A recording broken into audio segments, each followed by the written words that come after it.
Kapag tanggap mo na ang 10 bagay na ito ay hindi mo makukontrol at hindi mo ito pipiliting makontrol, gagaan ang buhay mo. Tandaan mo ito, kung ang problema mo ay may solusyon, wala ka nang dapat ipag-alala pa.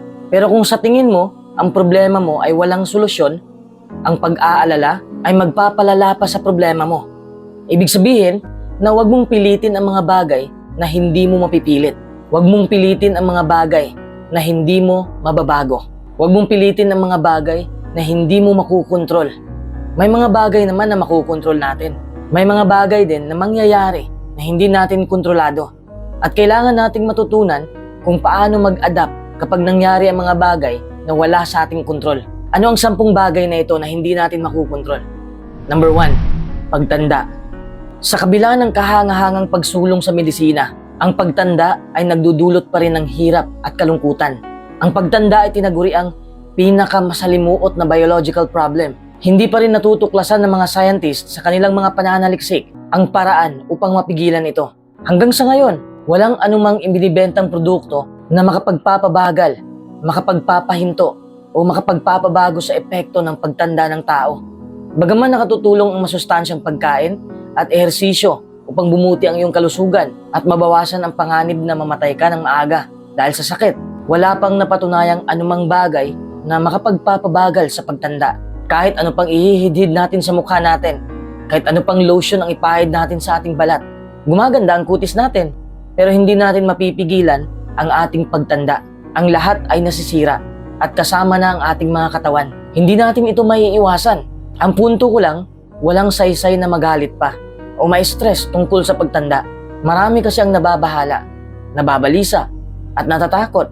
Karaniwan kasing iniuugnay ang pagtanda sa negatibong mga bagay, gaya ng pagkakaroon ng kulubot, panghihina ng katawan, pagiging malilimutin, at masasakitin.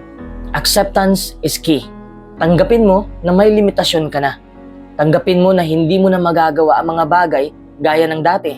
Alagaan mo ang iyong sarili sa abot ng iyong makakaya, sa pamamagitan ng pagkain ng maayos at regular na pag-ehersisyo. Pero tandaan mo ang katotohanan na lahat tayo ay tumatanda at lilisan din sa mundong ito. Number 2, problema ng mundo. Kahit anong gagawin natin, hindi natin mababago ang mundo. Bakit? Dahil ang buong sanlibutan ay nasa kapangyarihan ng isa na masama. Sino ang isang yun na tinutukoy ko? Walang iba kundi si Satanas. Kaya naman ang pagsisikap ng tao ay hindi nakapagdulot ng kapayapaan sa daigdig. Tanggapin natin na maliit lang na pagbabago ang kaya natin gawin. Pero hindi natin mapahinto ang kasamaan sa mundo, ang pagdurusa o ang inustisya. Pero huwag tayong matakot sa problema ng mundo.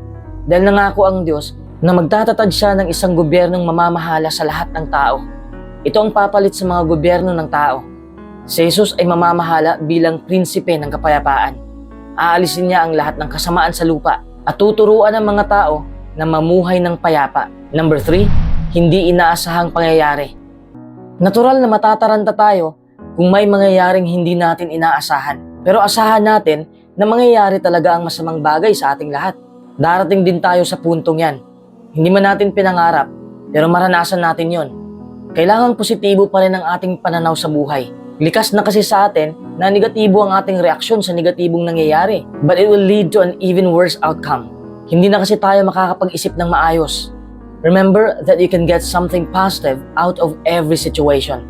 Minsan kasi yung akala nating negatibo ay may hatid palang opportunity sa atin. Kapag may nangyaring hindi mo inaasahan, hindi ibig sabihin na wala ka nang magagawa. Kaya mo pa rin ilipat ang iyong focus sa solusyon. Huwag kang magpanik. Take a deep breath and trust yourself. Number 4, pagbabago. Marami ang nagbago sa buhay natin at may magbabago pang magaganap sa hinaharap. Pero ang tanong, kaya mo bang harapin ang pagbabago? Ayon nga sa kasabihan, ang puno na kayang yumuko sa hangin ay mas malamang na makaligtas sa bagyo. Ibig sabihin, makibagay ka sa mga pagbabago na wala kang gaanong kontrol o wala ka nang magagawa. Halimbawa, may magandang nangyari sa ating buhay ngayon. Gusto kasi natin na ganito na lang palagi. Pero ang katotohanan, pansamantala lang ang mga bagay na yon. Kaya dapat i-appreciate natin ang ating naranasan. Dahil mawawala rin ito. Mahirap harapin ang pagbabago dahil hindi ito nakakatuwa. Magkaka-anxiety tayo, madidepress pa, masasaktan tayo. Pero kailangan nating tanggapin na hindi natin ito makukontrol. Di talaga natin maiiwasan ng pagbabago. Pero dahil sa pagbabagong yon, naging matatag ka. Hindi lang makakayanan ng taong matatag ang isang bagong sitwasyon, kundi nakikita rin niya ang waring hadlang at itinuturing itong isang pagkakataon. Tanggapin mo na lang ang realidad. Enjoy what's going on as it's happening and flow with change rather than digging your heels in and fighting it. Mas mabuting tanggapin ang realidad kaysa sa hayaang mangibabaw sa iyo ang negatibong mga kaisipan. Number 5, desisyon ng ibang tao. Nakaka-stress kung pilit mong kontrolin ang desisyon ng ibang tao. Nakaka-stress din kung kinokontrol ka nila. You can't make somebody decide. You can't make somebody change. Pwede mo silang i-inspire.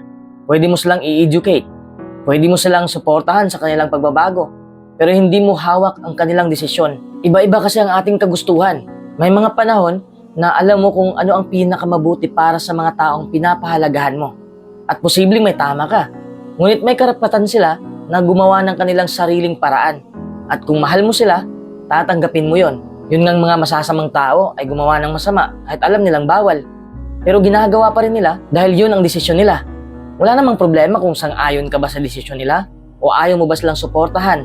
Basta't wag mo lang silang gambalain at insultuhin dahil labas ka na sa desisyon nila. Mag-focus ka sa sarili mong pinagagawa. Number 6, ang nakaraan. Ang rason kung bakit hindi tayo makamove on dahil palagi tayong nakadikit sa nakaraan. Hindi natin matanggap ang nangyari. Pilit natin kinukontrol ang nakaraan. Acceptance is key. Pero wag mong pilit na kalimutan ang nakaraan. Hindi mo naman yan mapipilit eh. Don't try to evade or avoid those thoughts, memories, or feelings which make you uncomfortable. Rather, face them, confront them, give words to them, objectify them, and accept them in words. Kahit masakit man, kahit ikinakahiya mo pa, kahit naiirita ka sa nangyari. Alam kong mas madali itong sabihin kaysa gawin. Ngunit maniwala ka sa akin, kapag sinimulan mo nang tanggapin ang mga alaalang nakasakit sa'yo, sa halip na tumakas ka, mawawala ng kapangyarihan ang mga alaalang yon na sakupin ka at pahihinain ka. The pain will no longer be the throbbing one, but the subtle one, a bystanding one that you can learn to carry along with hope to recede gradually. Hayaan mo lang na lumabas ang tunay mong emosyon. Resulta yan ng kalungkutan mo dahil sa mga nangyaring hindi maganda, pero matuto ka kung paano mo tugunan ang iyong emosyon. We don't have to give in to every emotion that comes up. We can simply let them pass through. Number 7, the way kanila tinatrato. May mga taong miserable lang at wala itong kinalaman sa'yo. Ganyan lang talaga sila kumilos. May mga taong naiinggit sa ibang tao. Sa halip na maunawaan na ganito ang kanilang nararamdaman, kinaiinggitan pa nila. Ito ay isang simpleng katotohanan na hindi lahat ng ating nakakasalamuha ay magugustuhan tayo. May mga taong sagabal sa mga desisyon natin at namimintas pa. Ang importanteng natutunan ko ay kung ayaw ng tao sa akin, bago pa nila ako makilala, hindi ko na problema yon. You don't need to worry about making this person your friend. If you already have good friends, huwag mong i-please ang mga tao. Hindi naman lahat matutuwa sa'yo. Sabi ko nga kanina, hindi mo hawak ang kanilang desisyon. Tatratuhin ka nila ayon sa gusto nila. Wala tayong ganap na kontrol sa kung ano ang iniisip o nararamdaman ng iba tungkol sa atin. Ang magagawa lang natin ay kontrolin kung paano tayo mag-react sa pinagagawa nila. Pero pwede mo naman silang pagsabihan na mali ang kanilang ginagawa. Walang punto kung magagalit ka pa. Kasi desisyon nilang tratuhin ka ng ganyan. Desisyon nila kung hindi sila sang-ayon sa desisyon mo. Nasa sa kanila na yon kung wala silang tiwala sa atin. Ang magagawa lang natin ay kung paano natin sila tatratuhin. Gaganti ba tayo? O ipakita nating hindi tayo apektado? O chill lang tayo? Mas magaan lang kumpara sa magagalit ka pa. Di ba? Akala kasi natin na magkakagusto ang lahat sa atin. Sang-ayon sila sa atin. Pero kung ayaw nilang sumang-ayon, hindi ibig sabihin na mali ka sa ginagawa mo. May sarili kasi silang opinyon. Hindi naman sila matatawag na haters mo o bashers mo. May sarili kasi silang paniniwala sa buhay na kanilang sinusunod. Kung ayaw mo na may ganitong klaseng tao sa buhay mo, pwede ka namang lumayo. Hindi naman nila hawak ang desisyon mo. May choice ka pa rin. Number 8, lagay ng panahon. Kahit anong gagawin natin, may dadaan talagang bagyo. Inihula ng Biblia na darating ang panahong halos masisira ang lupa dahil sa kagagawa ng tao. Dahil sa global warming, napakalaki na ng pinsalang nagawa ng tao sa lupa. Ipinapakita ng hulang ito kung bakit hindi tayo makakaasa na kayang solusyonan ng tao ang problemang ito. Totoo na gumagawa ng paraan ng ilan para solusyonan ng climate change. Pero ano man ang gawin nila, hindi pa rin nila kayang pahintuin ng mga tao na sirain ang lupa. Bagamat hindi mo makontrol ang matinding panahon, meron kang kakayahang kontrolin ang sarili mong mga aksyon. Karamihan kasi sa mga tao ay magpapanik. Kumalma ka lang lagi. Inihula ng Biblia na makakakita tayo ng nakakatakot na mga bagay o mga pangyayari sa panahon natin. Dahil sa climate change, napakaraming nangyaring nakakatakot na sakuna sa buong mundo. Sa ngayon, may mga taong nakakaranas ng eco-anxiety. Ang eco-anxiety ay ang matinding pagkatakot na tuluyan ng lalala ang mga problema sa kapaligiran at walang matitirang buhay. Ang isang mainam na paraan upang matiyak na hindi ka malugmok sa hindi inaasahang sitwasyon ay ang laging maging handa. Hindi tayo matataranta sa sakunang dumating dahil pinaghandaan na natin. Number 9, ang hinaharap. Kahit ano pa ang gagawin mo, may mga plano talaga tayo na hindi matutupad. Pero magpatuloy ka pa rin. Do what needs to be done. This is the only solution you have. The mind will keep bombarding with the negative thoughts. Please, don't let it stop you from taking actions. Hindi mo nga kontrolado ang kinabukasan, pero hindi ibig sabihin nun na wala ka nang gagawin ngayon. Kasi kung wala kang gagawin ngayon, ibig sabihin na hindi ka fair sa sarili mo. Gumawa ka ng aksyon. Araw-araw gawin mo ang isang bagay na kinakailangan para sa iyong mga pangarap. Ito ang magpapositibo at magpapakalma ng isip mo tungkol sa iyong hinaharap. Gumawa ka ng plano. Define the steps. Define goals for every day. Naintindihan ko na mahirap sundin ang plano. Ngunit tandaan na ito ang kailangan ng iyong pangarap mula sa iyo. Number 10, kamatayan. Normal lang na matakot tayo sa kamatayan bilang kaaway natin. At normal lang na gumawa tayo ng makatwirang hakbang para ingatan ang ating buhay. Pero tanggapin rin natin ang katotohanan na lahat tayo, walang exempted, ay mamamatay. May mga panahon na nababalisa akong isipin to. Pero hindi naman ako sobrang balisa. Mangyayari naman yon kahit gusto man natin o hindi.